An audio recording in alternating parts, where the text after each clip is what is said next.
지금까지 비즈니스와 숫자를 쉽게 알려드리는 재무 선배였습니다. 감사합니다.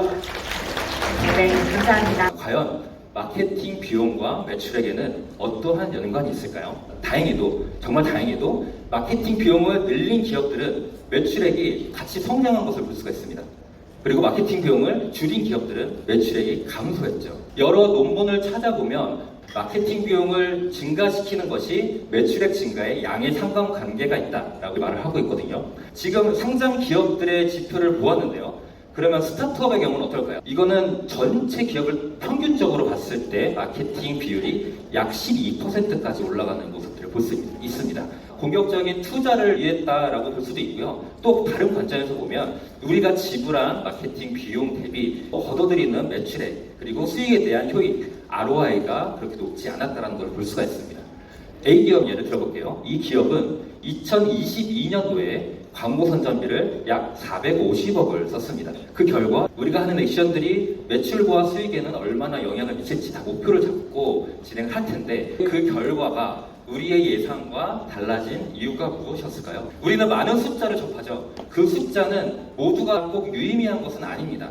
숫자는 크게 두 가지로 분류를 할 수가 있는데요. 하나는 허상지표, 또 하나는 핵심 지표, 이 두 가지로 분류를 할 수가 있습니다. 이 허상지표라고 하는 것은요. 페이지뷰, 단순 방문자 수, 좋아요, 팔로우 수, 가입자 수, 고객 체류 시간 이런 것처럼 그 숫자 자체가 의미가 있기는 하지만 이걸 통해서 구체적으로 어떤 성과에 연결이 되는지 그리고 우리가 무엇을 얼마나 의사결정해야 되는지 결정하기가 매우 어렵습니다. 그래서 우리는 핵심 지표를 주의 깊게 봐야 됩니다. 이걸 알기 위해서는 우리는 매출액을 분해하는 작업을 거쳐야 되거든요. 우리 고객 관점에서 매출액을 들여다보도록 하겠습니다. 우리 사업부의 재구매율을 다 알고 계시나요?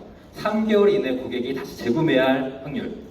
그러면 왜 그 기업들은 아까 퍼포먼스냐 CR액이냐라고 얘기를 했을 때 어디에 더 집중을 해야 되는지 두 가지가 다 중요하지만 그리고 우리 ROI를 높일 수 없게 하는 장애 요소가 됩니다.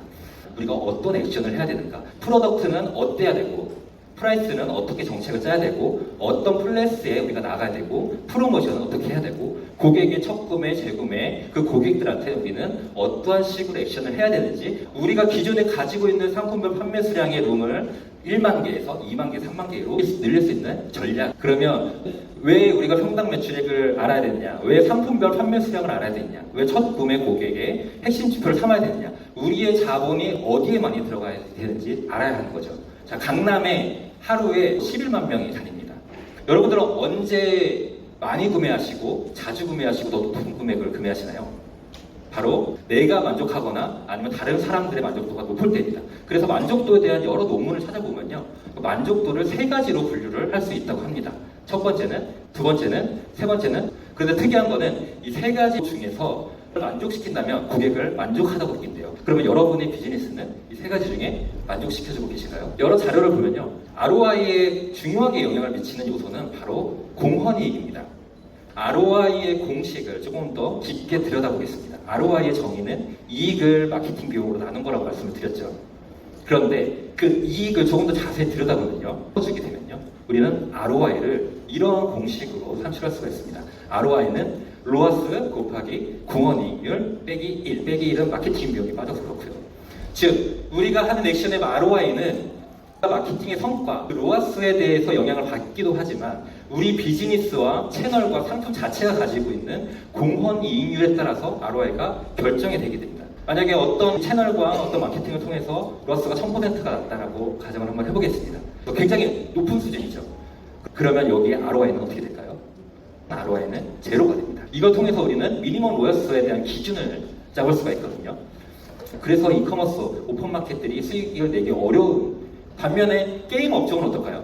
미니멀 로아스를 143%만 내도 비즈니스의 수익을 가져다 줄 수가 있습니다. 이 로아스까지 나오면 우리는 CPC가 얼마나 돼야 되고 CPI, CAC에 대한 기준점을 다 살펴볼 수가 있습니다. 그 목표를 달성하기 위해 포피 관점으로 액션을 하셔야 이렇게 하면 정말 놀라운 결과를 발견하실 수 있을 겁니다. 체질이 달라지고요, 역량이 달라지고요, 기업의 수익성이 달라지고 그 마케팅의 성과 그리고 기업의 성과를 계속해서 창출해 가시는 올 한 해가 되기를 바라겠습니다. 지금까지 비즈니스와 숫자를 쉽게 알려드리는 재무 선배였습니다. 감사합니다. 네, 감사합니다.